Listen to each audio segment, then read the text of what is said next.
¿Cómo están? Buenos días y bienvenidos a Agenda Económica aquí en CNN Chile. Son las 8 de la mañana y estamos listos para comenzar nuestra revisión de 30 minutos de cada jornada. Gracias por acompañarnos en este día martes 26 de abril. Comenzamos con nuestra revisión de noticias, los titulares para la edición del día de hoy, comenzando por un hecho que ocurrió a última hora el día de ayer. En la noche, el ministro Mario Marcel, la ministra de Trabajo, Janet Jara, y el presidente de la CUT, David Acuña, acompañado de otros representantes de sus equipos, anunciaban el reajuste del salario mínimo. Lo calificaban como algo histórico, en particular desde el gobierno. Llegará hasta los 400.000 pesos en agosto, tal como se había adelantado, aunque será en 2 escalones. Ahora, el 1 de mayo, el reajuste será hasta 380.000 pesos y a partir del 1 de agosto llegará a estos 400.000, encaminando de esta forma el trabajo y el aumento del salario mínimo hasta los 500.000 pesos, que es la promesa de gobierno, pero eso se debería alcanzar al cierre de este mandato. En lo interesante de esta negociación en particular y que destacaban en el gobierno es que se logró este acuerdo con la negociación efectivamente con los representantes de los trabajadores, cosa que no se había alcanzado en los 4 años anteriores, decía el ministro Marcel. Además, se establecieron una serie de medidas que buscan generar un alivio en el bolsillo de las familias directamente, compensar de alguna manera el aumento en la inflación que se ha visto, mecanismos que quedaron fijados en este acuerdo. Vamos a conversar de eso en unos minutos más aquí en Agenda Económica. El dólar tuvo una sorpresiva alza en las últimas jornadas que le han llevado hasta su valor más alto en lo que va de este 2022. No es una muy buena noticia, pensando fundamentalmente en el efecto inflacionario que tiene el aumento de la divisa norteamericana, que ayer llegó hasta los 846 pesos, aumento de 1,2%. Estuvo cercano a los 860, eso sí. ¿Qué factores son los que están influyendo y cómo ha ido evolucionando el dólar? En lo que veremos en minutos acá en Agenda Económica. Por otra parte, estaremos conversando también de los detalles de la negociación que se da en la Comisión de Sistemas de Justicia sobre el Banco Central. Hablamos de la Convención Constitucional que está avanzando en la redacción de los cambios que se tienen que hacer en esta materia, cambios que vienen después del rechazo en el Pleno.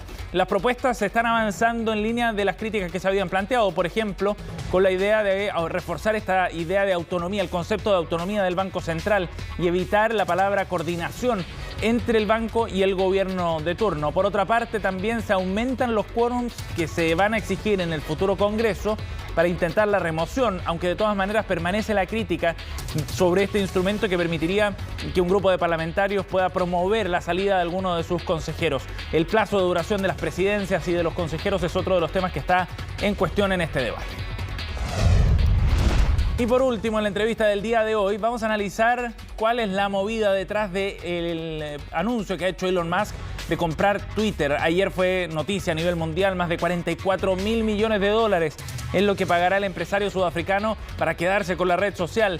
¿Cuál es el objetivo detrás? ¿Qué es lo que busca el empresario dueño, entre otras, de Tesla y de SpaceX, y que siempre ha tenido esta mirada a la vanguardia, en la frontera de la innovación? Bueno, es lo que vamos a estar conversando en la entrevista del día de hoy en Agenda Económica.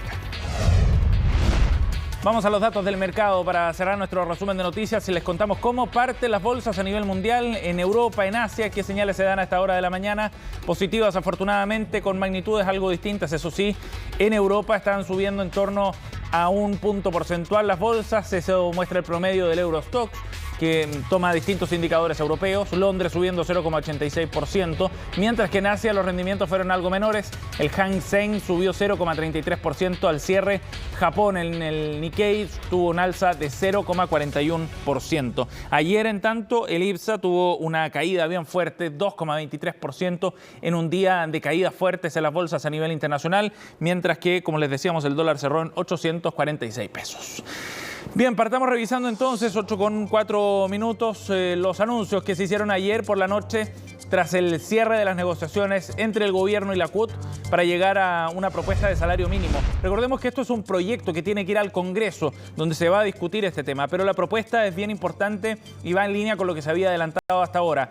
La idea de llegar a 400.000 pesos en agosto, eso es lo que está proponiendo el gobierno con este proyecto de ley que va a enviar al Congreso. Será de forma escalonada porque habrá una primera alza a partir del 1 de mayo. Recordemos que había presión para avanzar con esta negociación por esos plazos legales. El reajuste estaba por ley fijado para el 1 de mayo.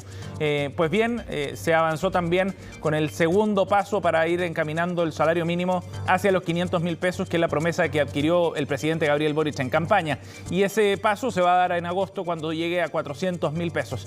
No es el único punto que se abordó y eso es lo interesante porque este acuerdo es más amplio y toca otros temas que tienen que ver fundamentalmente con el aumento de la inflación y cómo a eso ha ido quitándole poder adquisitivo en definitiva a los trabajadores. La CUT lo había puesto como un tema central y también hubo avances en esa línea para fijar una serie de mecanismos que por un lado supervisen los precios y exista mayor fiscalización y por otra parte también se compense efectivamente con dinero a las familias por esos aumentos de alza. El acuerdo fue calificado como algo histórico por parte del ministro Marcel porque decía que en 4 años no se había logrado un reajuste, ni siquiera un proceso de negociación, decía, con los trabajadores. Y por otra parte, esto supone un aumento de 14% respecto al salario mínimo que rige hoy día de 350.000 pesos, lo que está también cubriendo buena parte de la inflación que hemos visto en los últimos meses en nuestro país.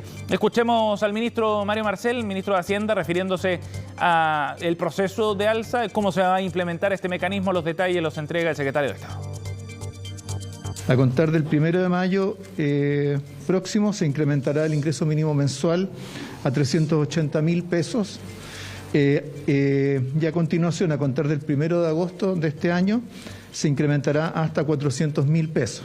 En caso de que la inflación acumulada en 12 meses a diciembre del 2022 supere el 7%, el ingreso mínimo mensual se va a incrementar a 410.000 pesos a contar de enero del 2023. El proyecto se va a ingresar a fines de esta semana. Va a incluir tanto los temas relacionados con el ingreso mínimo, asignaciones familiares y este beneficio adicional. Bien, ahí el detalle entonces, el ministro Marcel explicando claramente cómo va a ir evolucionando esto. Queda esta cláusula que permite que si es que a fines de diciembre la inflación supera el 7%, como proyectan distintos actores del mercado financiero, bueno, hay un nuevo reajuste de 10.000 pesos que será automático a partir del 1 de enero. Y como les decíamos además, con la inflación acumulada en lo que va de estos últimos 12 meses, este reajuste es superior al de la inflación. Fue de 8,5% de aumento en 4 meses, con los 400.000 pesos que se van a alcanzar a partir del 1 de agosto. Será un 14,3% de aumento en 7 meses, lo que supone, como decíamos, una cobertura importante para el aumento de precios que se ha visto en el último tiempo. Recordemos que estamos hablando de un salario mínimo que es bruto. Vamos a escuchar a David Acuña, quien planteaba desde la mirada de los trabajadores también su visión sobre cómo se había desarrollado este proceso de negociación y el acuerdo alcanzado finalmente con el Ejecutivo. Los trabajadores hemos llegado a un acuerdo, el cual nos permite hoy día avanzar en esta construcción histórica que hemos llevado a la Central Unitaria de Trabajadores, de poder llevar a la y los trabajadores sobre la línea de la pobreza. Hoy día creemos que hemos dado un gran avance en la protección de los derechos, hemos empezado a construir un diálogo verdadero. Queremos seguir trabajando, no solamente en remuneraciones, estamos hablando también de muchos otros temas, pensiones, reforma tributaria, fortalecimiento del seguro de cesantía, y vemos con muy buenos ojos hoy día esta construcción.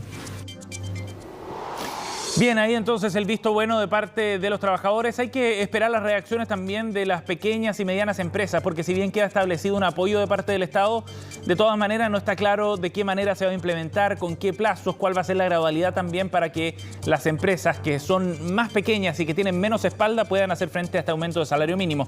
Revisemos los detalles para tener claridad de cuáles son los puntos alcanzados en este acuerdo. Luego escucharemos nuevamente al ministro Marcel refiriéndose a uno de ellos. Como les decíamos, a partir de agosto agosto entonces de 2022, el salario mínimo en Chile será de 400.000 pesos, un aumento de 50.000 pesos o 14,3% respecto a lo que rige hasta el día de hoy. A partir de 2023 podría llegar a 410.000 pesos siempre y cuando la inflación llegue a un 7% al mes de diciembre, y eso está dentro de los cálculos que están realizando distintos actores de mercado. La compensación, como le decíamos, a las pymes será con cargo al Estado para ir ayudándolos en este proceso, para que el golpe desde el punto de vista del costo que significa los salarios en una pequeña empresa, una microempresa, bueno, no sea tan grande y no los lleve a una situación de cierta insolvencia, parte de lo que ha planteado el gobierno. Aunque han surgido algunas críticas fundamentalmente por la gradualidad, por hacerlo en 2 etapas, eso podría significar un mayor desembolso de parte de las empresas, dicen desde una pyme. Y por último, un aporte mensual por carga familiar. Y este punto es bien relevante porque queda establecido este mecanismo que significa un aporte que va a ir de la mano con las asignaciones familiares que están establecidas ya hoy día, que están implementadas por el Ministerio de Desarrollo Social. Por sobre los 6.000 pesos será el apoyo por cada una de las cargas familiares. De esa manera y de manera automática, además, eso es lo interesante, se va a enfrentar el alza inflacionaria que estamos viendo, el aumento de precios de la canasta básica. Escuchemos al ministro Marcel, que se refirió a este punto. La segunda medida consiste en establecer un nuevo beneficio que no existía, que busca compensar a los trabajadores y a su familia por los aumentos en el costo de la canasta básica de consumo. Esto va a ser un beneficio mensual entregado por carga familiar, tanto cargas de SUF como de asignación familiar, y se va a ir ajustando mes a mes de acuerdo a la variación en los 12 meses anteriores del costo de esta canasta básica de alimentos.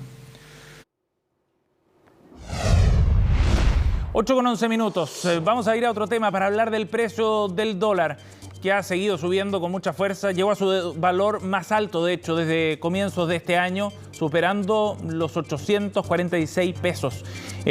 Alcanzó, eso sí, un valor mucho más alto en las transacciones durante el día. Llegó a estar bordeando los 860, pero finalmente en el cierre, después de un descenso, logra cerrar el tipo de cambio algo más bajo, en torno, como decíamos, a los 846 pesos, en una noticia que no es muy buena desde el punto de vista inflacionario, un tema que ha estado presente, como saben, en la agenda en las últimas semanas. ¿Por qué? Porque esto encarece finalmente las importaciones y algunos productos en particular, como el combustible, por ejemplo, bueno, reciben otra presión extra de la mano de este aumento del tipo de cambio, que ayer subió más de 8 pesos para llegar a este valor final en torno a los 846. ¿Qué factores estaban influyendo? Bueno, fundamentalmente los anuncios de aumento de tasa a nivel internacional por parte de la Reserva Federal han ido generando una apreciación del dólar a nivel global en contraste con las monedas emergentes. El dólar index, que compara el dólar precisamente con las principales monedas del mundo, llegó a su mayor valor desde marzo del año 2020 por estas medidas quizás un poco más agresivas que ha anunciado la Reserva Federal de los Estados Unidos. Por otra parte, también el precio del cobre, que sabemos que influye mucho en el tipo de cambio en Chile, ha ido a la baja. Cayó, de hecho, 3,04% ayer. Llegó a $4.49 la libra en la Bolsa de Metales de Londres, y eso también genera otra presión extraordinaria respecto a la moneda local. ¿Qué otro factor influye? La incertidumbre política a nivel local, que se reflejaba ayer en la caída del IPSA. La bolsa cayó más de 2% y eso también termina repercutiendo en un alza en el tipo de cambio. 3 factores que están empujando a la moneda norteamericana al alza entonces, y acá en Chile a una depreciación del peso, por ende, lo que ha significado entonces cierta preocupación, como decíamos, por el lado de las importaciones y el efecto que esto puede tener también en materia inflacionaria.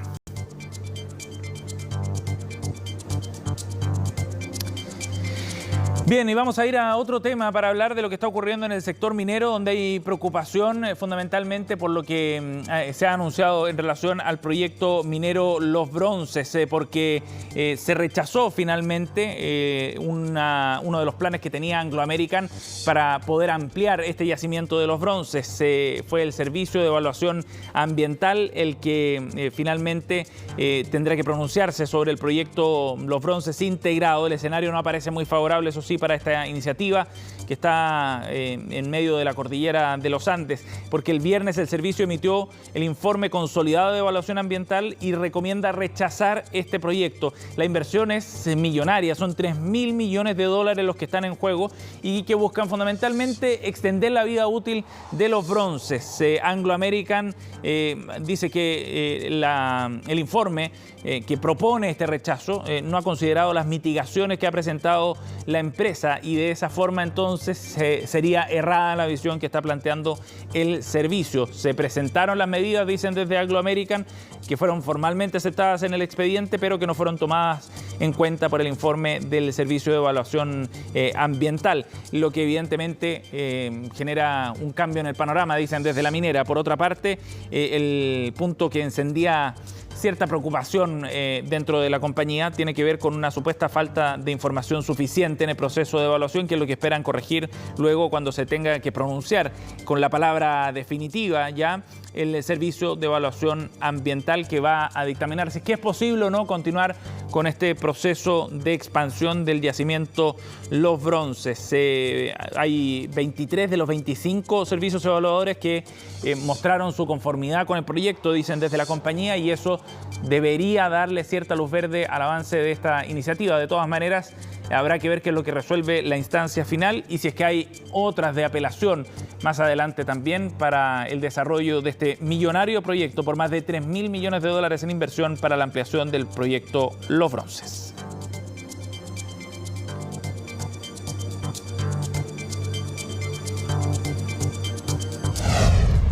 8:16. Vamos a otro tema. Este jueves vence el plazo para realizar el tercer retiro de fondos previsionales. A la medianoche se acaba la posibilidad entonces de hacer el tercer retiro, completando así este ciclo de los que ya están aprobados. No podemos descartar que surjan más adelante otras iniciativas. Muchos parlamentarios lo están impulsando. Pero el plazo para este tercero vence este jueves. El ministro Mario Marcel se refería también a las implicancias que tiene este proceso, sobre todo desde el punto de vista del impacto que tendrá esto en el ahorro previsional en Chile. Pese a que el uso de los retiros ha sido muy alto en general, en el segundo y en el tercer retiro ha sido algo menor porque posiblemente hay algunas personas que han preferido dejar los fondos para la vejez y no retirarlos de inmediato. El derecho está establecido, los plazos están establecidos, no hay mucho más que agregar. Para enfrentar el aumento del costo de la vida, vamos a tener el reajuste del salario mínimo, se van a reajustar las asignaciones familiares, vamos a tener estas medidas complementarias, es decir, hay varios mecanismos en marcha y que van a estar vigentes para una parte importante de la población en los próximos meses. 8:17, nos vamos a una pausa, al regreso seguimos con más informaciones acá en Agenda Económica.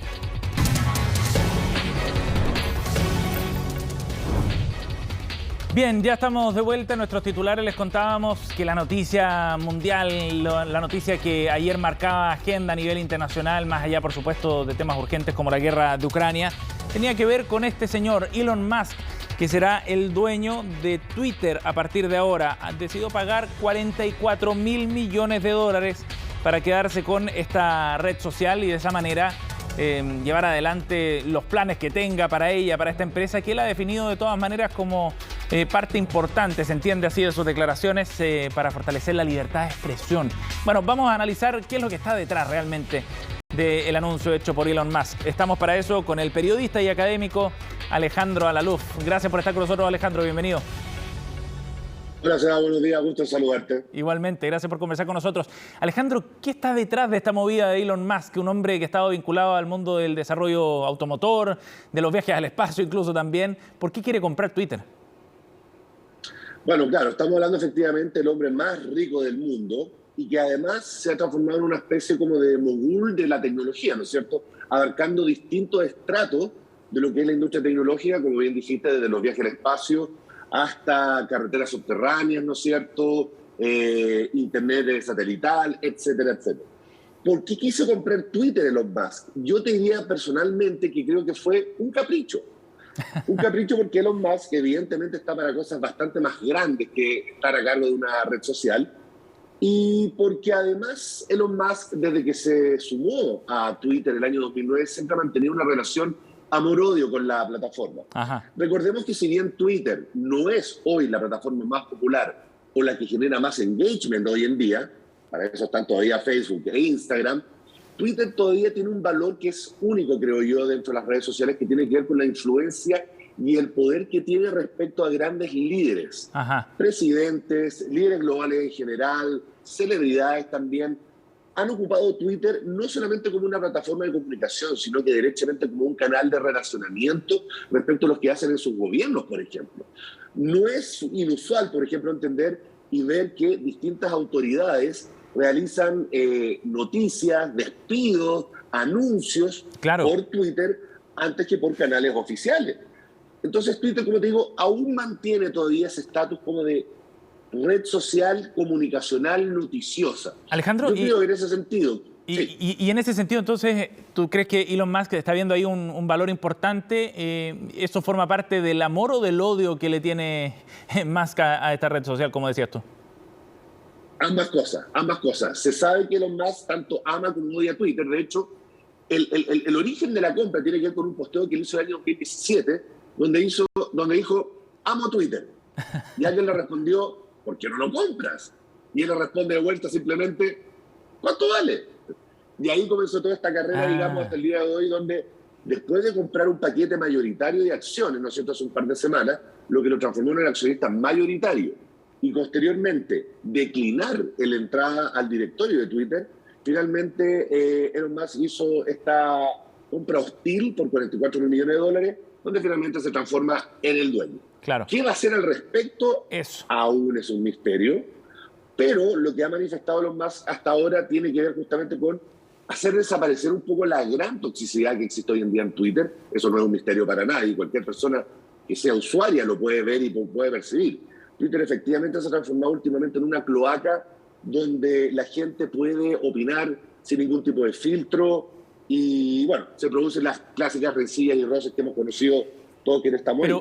Eso es lo que planea erradicar Elon Musk, entre otras cosas. Bueno, de hecho, ayer los republicanos de alguna manera en Estados Unidos celebraban esto porque habría, por ejemplo, la posibilidad de que volviera Donald Trump aquí, ¿no? Pero ¿queda claro cuál es la visión que tiene Musk respecto a esta plataforma en ese sentido? O sea, él lo que busca es subir el debate, digamos, el nivel del debate en Twitter con mecanismos ad hoc para eso. ¿O pretende dejar que el asunto fluya como tenga que fluir nada más? Porque él también habla en uno de sus mensajes decía, ¿no? Las críticas eran parte de la libertad de expresión, exactamente. Correcto, sí.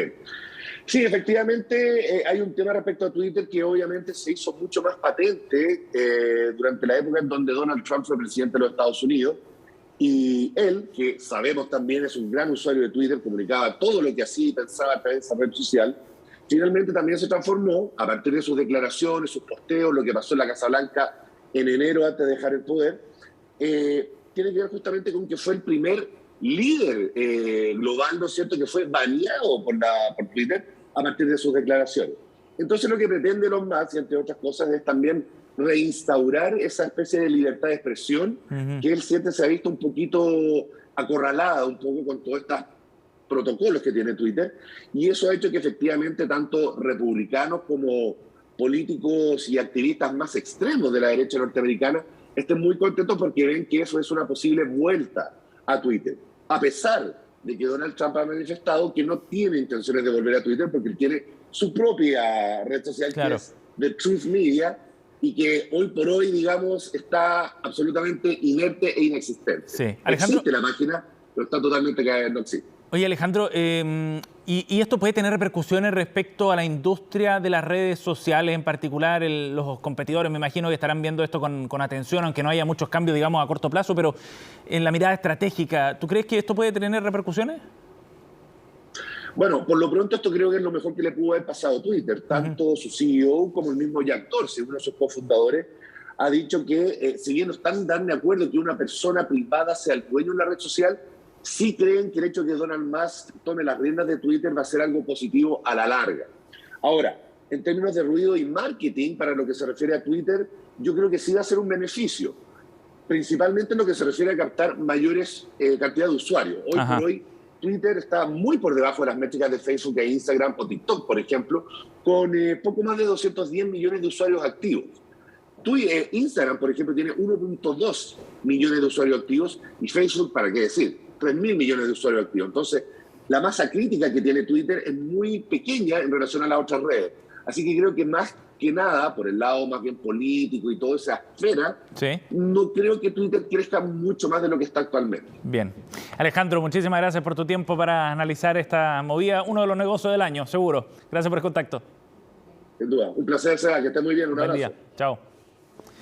8:27. Cerramos Agenda Económica. Gracias por acompañarnos. Junto a Fresia Soltoff iniciamos Noticias Express en unos minutos.